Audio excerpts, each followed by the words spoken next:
नमस्कार, voice nexus में आपका स्वागत है। आज सुनिए कहानी जिसका शीर्षक है माँ की वेदना। पद्मजा उस दिन घर पर अकेली गुमसुम बैठी थी। पति संपत कैंप पर थे तो बेटा उच्च शिक्षा के लिए पड़ोसी प्रदेश में चला गया था और बेटी समीरा शादी करके अपने ससुराल चली गई। बेटी के रहते पद्मजा को कभी कोई तकलीफ महसूस नहीं हुई।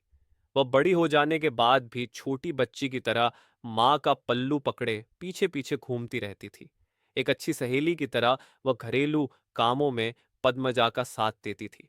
यहाँ तक कि वह एक सयानी लड़की की तरह माँ को यह समझाती रहती थी कि किस मौके पर कौन सी साड़ी पहननी है और किस साड़ी पर कौन से गहने अच्छे लगते हैं। ससुराल जाने के बाद समीरा अपनी सूक्तियां पत्रों द्वारा भेजती रहती, जिन्हें पढ़ते समय पद्मजा को ऐसा लगता मानो बेटी सामने ही खड़ी हो। उस दिन पद्मजा बड़ी बेचैनी से डाकिये की राह देख रही थी और मन में सोच रही थी कि जाने क्यों इस बार समीरा को चिट्ठी लिखने में इतनी देर हो गई है। इस बार क्या लिखेगी वह चिट्ठी में? क्या वह मां बन जाने की खुशखबरी तो नहीं देगी? वैसी खबर की गंध मिल जाए तो मैं अगले क्षण ही वहां साड़ी फल फूलों के साथ पहुंच जाऊंगी। तभी डाकिया आया और उनके हाथ में एक चिट्ठी दे गया। पद्मजा की उत्सुकता बढ़ गई। चिट्ठी खोलकर देखा तो उनके आश्चर्य का ठिकाना न रहा। कारण चिट्ठी में केवल 4 ही पंक्तियां लिखी थीं। उन्होंने उन पंक्तियों पर तुरंत नजर दौड़ाई। हमा, तुमने कई बार मेरी घर गृहस्थी के बारे में सवाल किया, लेकिन मैं इसलिए कुछ भी नहीं बोली कि अगर तुम्हें पता चल जाए तो तुम बर्दाश्त नहीं कर पाओगी। माँ, हम धोखा खा चुके हैं। वह शराबी हैं, जब भी पीकर घर आते हैं मुझसे झगड़ा करते हैं। कल रात उन्होंने मुझ पर हाथ भी उठाया। अब मैं इस नरक में एक पल भी नहीं रह पाऊंगी। इसलिए सोचा कि इस दुनिया से विदा लेने से पहले तुम्हारे सामने अपना दिल खोलूं, तुमसे भी आज्ञा ले लूं। मुझे माफ करो माँ।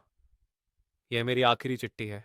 मैं हमेशा हमेशा के लिए चली जा रही हूँ, दूर, इस दुनिया से बहुत दूर। समीरा। पद्मजा को लगा मानो उनके पैरों के नीचे से जमीन खिसक गई। ऐसा लगा मानो एक भूचाल आया और वह मलबे के नीचे धंसती जा रही हैं। क्या यह सच है? उनके दिल ने खुद से सवाल पूछा, क्योंकि समीरा के लिए जब यह रिश्ता पक्का हुआ था तो वह कितनी खुश थी। समीरा तो फूली न समाई, लेकिन ऐसा कैसे हो गया? अतीत की बातें सोचकर पद्मजा का मन बोझिल हो गया। उनकी आंखें डबडबाने लगीं। वह फिर सोचने लगीं कि इस वक्त घर पर मैं अकेली हूं, अब कैसे जाऊं? ट्रेन या बस से जाने पर तो कम से कम 5 से 6 घंटे लग ही जाएंगे। तभी उनके दिमाग में एक उपाय कौंध गया और तुरंत उन्होंने अपने पति के मित्र केशव राव का नंबर मिलाया। भैया, मुझे फौरन आपकी गाड़ी चाहिए। मुझे अभी अभी खबर मिली है कि समीरा की हालत बहुत खराब है। आपका एहसान कभी नहीं भूलूंगी। केशव राव ने तुरंत ड्राइवर सहित अपनी गाड़ी भेज दी। गाड़ी में बैठते ही पद्मजा ने ड्राइवर से कहा, भैया, जरा गाड़ी तेज चलाना। गाड़ी नेशनल हाईवे पर दौड़ रही थी। पीछे वाली सीट पर बैठी पद्मजा का मन बेचैन था। रह रह कर उन्हें अपनी बेटी समीरा की लाश आंखों के सामने प्रत्यक्ष सी होने लगती थी। कार की रफ्तार के साथ पद्मजा के विचार भी दौड़ रहे थे।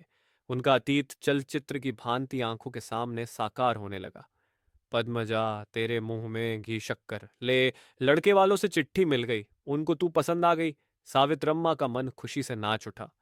माँ, मैं कई बार तुमसे कह चुकी हूं कि यह रिश्ता मुझे पसंद नहीं है। मैंने शशिधर से प्यार किया है। मैं बस उसी से शादी करूंगी, वरना। पद्मजा की आवाज में दृढ़ता थी। चुप। ये क्या बक रही है तू? अगर कोई सुन लेता तो एक तो हम ये रिश्ता खो बैठेंगे और दूसरे तू जिंदगी भर कुंवारी बैठी रहेगी। मुझे सब पता है। शशिधर से तेरी जोड़ी नहीं बनेगी। वह तेरे लायक नहीं। हम तेरे माँ बाप हैं, तुझसे ज्यादा हमें तेरी भलाई की चिंता है। हम तेरे दुश्मन थोड़े ही हैं। कहती हुई माँ सावित्री गुस्से में वहां से चली गई।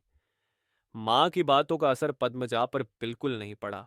उलटे उसका क्रोध दोगुना हो गया। वह सोचने लगी कि वह माँ माँ नहीं और वह बाप बाप नहीं जो अपनी संतान की पसंद नापसंद को न समझे। वैसे पद्मजा शुरू से ही तुनक मिजाज थी। उसमें जोश ज्यादा था। जब भी कोई ऐसी घटना हो जाती थी जो उसके मन के खिलाफ हो, तो तुरंत वह आपे से बाहर हो जाती। वह अगले पल अपने कमरे में जाकर अंदर से दरवाजा बंद कर देती और पिता की नींद की गोलियां मुट्ठी भर लेकर निगल भी लेती थी। सावित्रम्मा बेटी पद्मजा का स्वभाव अच्छी तरह से जानती थी। इससे पहले भी एक बार मेडिकल में सीट न मिलने पर उसने ब्लेड से अपनी एक नस काट दी थी। नतीजा यह हुआ कि उसकी जान आफत में पड़ गई। इसी वजह से सावित्रम्मा अपनी बेटी के व्यवहार पर नजर गड़ाए बैठी थी। बेटी के अपने कमरे में घुसते ही उसने यह खबर पति के कान में डाल दी। पति पत्नी दोनों के बार बार बुलाने पर भी वह बाहर न आई। लाचार होकर पति पत्नी ने दरवाजा तोड़ दिया और पद्मजा को अस्पताल में दाखिल कर दिया। पद्मा, ये तुम क्या कह रही हो? तुम्हारी मूर्खता रोज रोज बढ़ती जा रही है। पढ़ी लिखी होकर तुम्हें ऐसा नहीं कहना चाहिए। संपत बड़ी बेचैनी से पत्नी पद्मजा से बोला। पद्मजा एकदम बिगड़ गई। हाँ, पढ़ी लिखी होने की वजह से ही मैं आपसे यह पूछ रही हूँ। मेरे साथ अन्याय हो तो मैं क्यों बर्दाश्त करूं और कैसे बर्दाश्त करूं?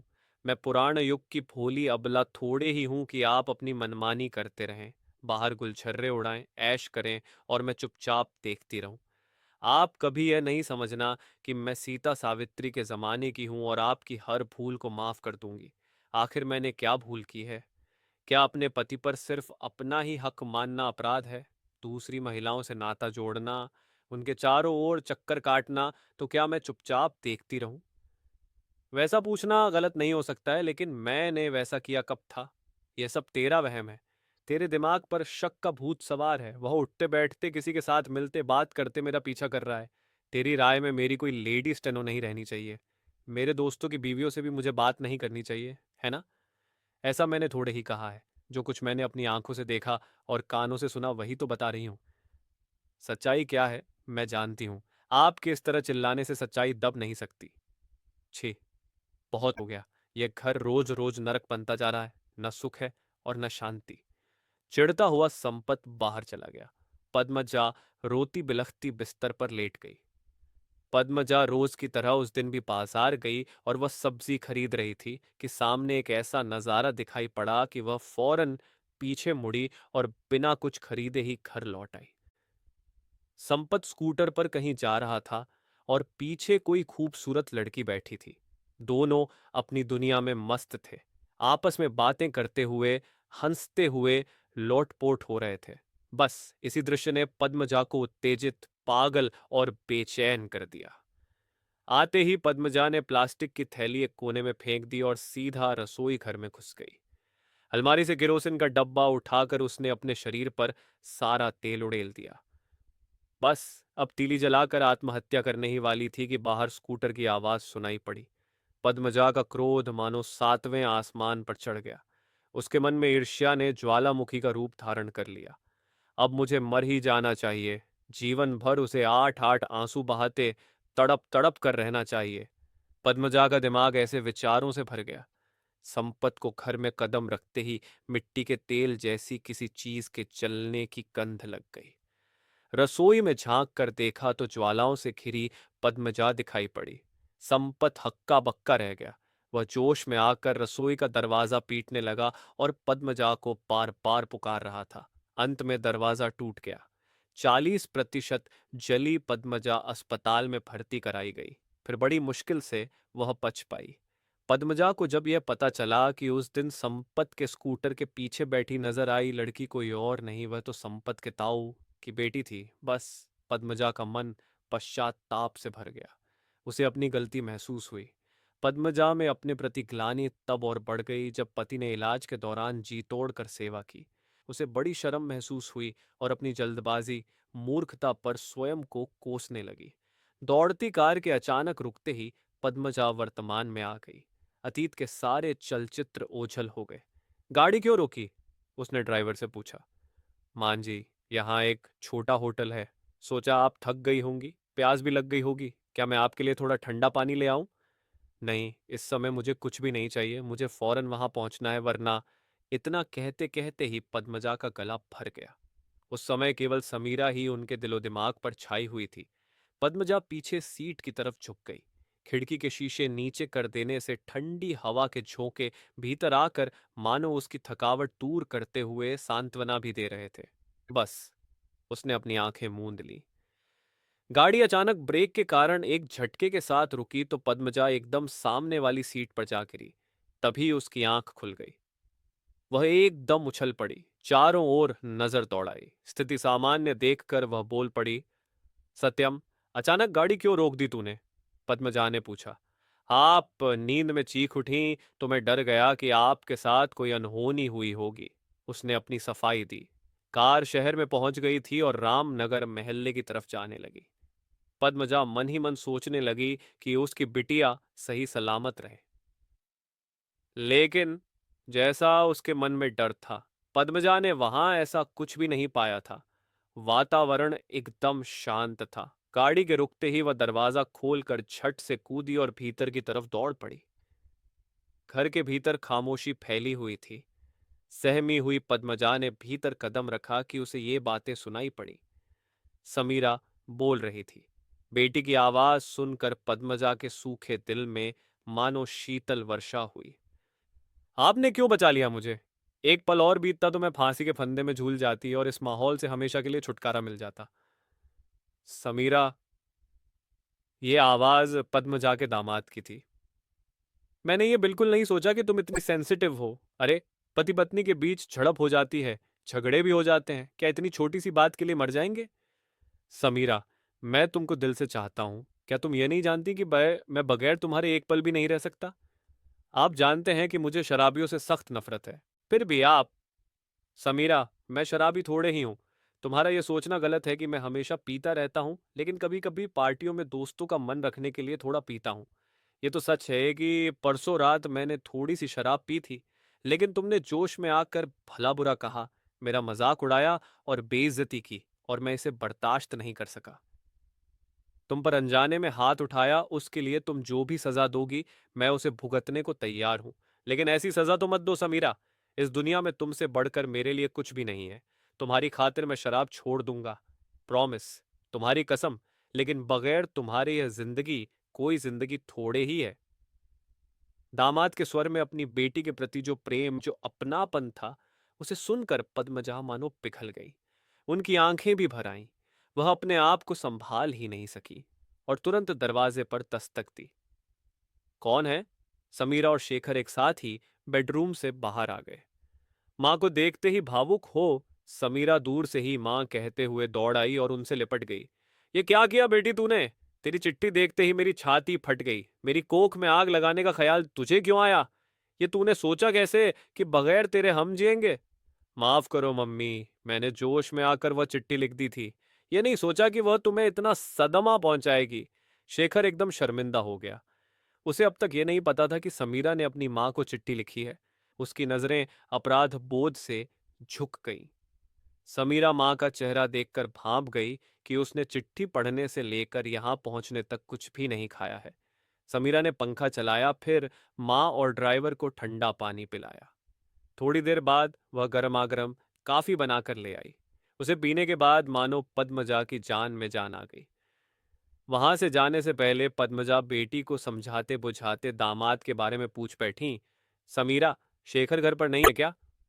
हाँ है, समीरा ने जवाब दिया। पद्मजा ने भांप लिया कि समीरा इस बात के लिए पछता रही है कि उसके कारण शेखर की नाक कट गई और अपनी मां के सामने वह शर्म महसूस कर रही है। चाहो उसे मेरे जाने की बात बता दे, पद्मजा ने बड़े संक्षेप में कहा। समीरा के भीतर जाकर बताते ही शेखर बाहर आया। भले ही वह पद्मजा की तरफ मुंह करके खड़ा था, नजरें जमीन में गड़ी हुई थी। शेखर, समीरा की तरफ से मैं माफी मांगती हूं, उसे माफ कर दो। शेखर विस्मित रह गया। पद्मजा अपनी बात आगे बढ़ाते हुए बोली, वह शुरू से ऐसी ही है, एकदम मेरे जैसी। वह बहुत भोली है, बिल्कुल बच्चों जैसी। उसे यह भी नहीं पता कि जोश में आकर जो भी फैसला वह करेगी, उससे सिर्फ उसको ही नहीं बल्कि दूसरों को भी दुख होता है। समीरा और शेखर दोनों पद्मजा की बातें सुनकर चौंक पड़े। बेटी, तू पूछती थी ना, मेरे शरीर पर ये धब्बे क्या हैं? ये घाव के निशान हैं जो जल जाने के कारण हुए। मैंने तुझे यह कभी नहीं बताया था, ये हुए कैसे? मैं सोचती थी अगर बता दूं तो मेरे व्यक्तित्व पर कलंक लग जाएगा और मैं तेरी नजर से गिर भी सकती हूं। इसलिए मैं तुझसे झूठ बोलती आई। बेटी, अब मैं पछता रही हूं कि मैंने यह पहले ही तुझसे क्यों नहीं कहा। लेकिन मुझे यह देर से पता चला कि बड़ों के अनुभव छोटों को पाठ पढ़ाते हैं। शुरू में मेरे भीतर भी आत्महत्या की भावना रहती थी। हर छोटी बड़ी बात के लिए मैं आत्महत्या कर लेने का निर्णय लेती थी। ऐसा सोचने के पीछे मुझे वेदना या विपत्तियों से मुक्ति पा लेने के विचार की तुलना में किसी से बदला लेने या किसी को दुख पहुंचाने की बात ही ज्यादा रहती थी। कालक्रम में मेरा यह भ्रम दूर होता गया और यह पता चला कि जिंदगी कितनी अनमोल है। शेखर, जो पहली बार अपनी सासूमा की जीवन संबंधी नई बात सुन रहा था, विस्मित हो गया। समीरा की भी लगभग यही हालत थी। पद्मजा आगे बताने लगी। दरअसल मौत किसी भी समस्या का समाधान नहीं। मौत से मतलब जिंदगी से डरकर भाग जाना, समस्याओं और चुनौतियों से मुंह मोड़ लेना है। यह तो कायरों के लक्षण है। कमजोर दिल वाले ही खुदकुशी की बात सोचते हैं। बेटी, बहादुर लोग जीवन में एक ही बार मरते हैं, लेकिन बुजदिल आदमी हर दिन हर पल मरता रहता है। जिंदगी जीने के लिए है बेटी, मरने के लिए नहीं। सुख दुख दोनों जीवन के अनिवार्य अंश हैं। जो दोनों को समान मानेगा वही जीवन का आनंद लूट सकेगा। समीरा, यह सब मैं तुझे इसलिए बता रही हूं कि अपनी समस्याओं का समाधान मरकर नहीं, जीवित रहकर ढूंढो। जीवन में समस्याओं का उत्पन्न होना स्वाभाविक है। दोनों ठंडे दिमाग से सोचकर समस्या का समाधान ढूंढो। मैं भी जोश में आकर आत्महत्या कर लेने का प्रयास कई बार कर चुकी हूं। उनमें से अगर एक भी प्रयत्न सफल हो जाता तो आज न मुझे इतनी अच्छी जिंदगी मिलती, न इतना योग्य पति मिलता, न हीरे मोती जैसी संतानें मिलती, और न इतना अच्छा घर। अपने अनुभव के बल पर कहती हूँ बेटी, मेरी बातें समझने की कोशिश करो। मुश्किलें कितनी ही कठिन हों, चुनौतियां कितनी ही गंभीर हों, आप अपने सुनहरे भविष्य को मत भूलें। आश्चर्य की बात यह है कि कभी जो उस समय कष्ट पहुंचाते हैं, वही भविष्य में हमारे लिए फायदेमंद होते हैं। चलिए, अगर मैं ऐसा ही बोलती रहूंगी तो इसका कोई अंत नहीं होगा। जिंदगी जिंदगी ही होती है। बेटी दामाद से अलविदा कहकर वह जाने को तैयार हो गई। पद्मजा के ओझल हो जाने तक वे दोनों उन्हें वहीं खड़े खड़ेड़ देखते रहे। उनके चले जाने के बाद जिंदगी के बारे में उन्होंने जो कहा, उसका सार उन दोनों के दिलो दिमाग में भर गया। जैसे हर यात्रा की एक मंजिल होती है, उसी तरह हर जिंदगी का भी एक मकसद होता है, एक लक्ष्य रहता है। यात्रा में थोड़ी सी थकावट महसूस होने पर जहां चाहे वहां नहीं उतर जाना चाहिए। मंजिल को पाने तक हमारी जिंदगी का सफर चलता रहता है। इस प्रकार समीरा के विचार नया मोड़ लेने लगे। अब तक की मां की वेदना उसको समझ में आ गई, जिसने चारों ओर नया आलोक फैला दिया। अब वह पहले वाली समीरा नहीं, इस समीरा को तो जीवन के मूल्यों का पता चल गया। अगर आपको कहानियां सुनना पसंद है तो चैनल को सब्सक्राइब, लाइक एवं कमेंट करें, अपना सुझाव दें। धन्यवाद।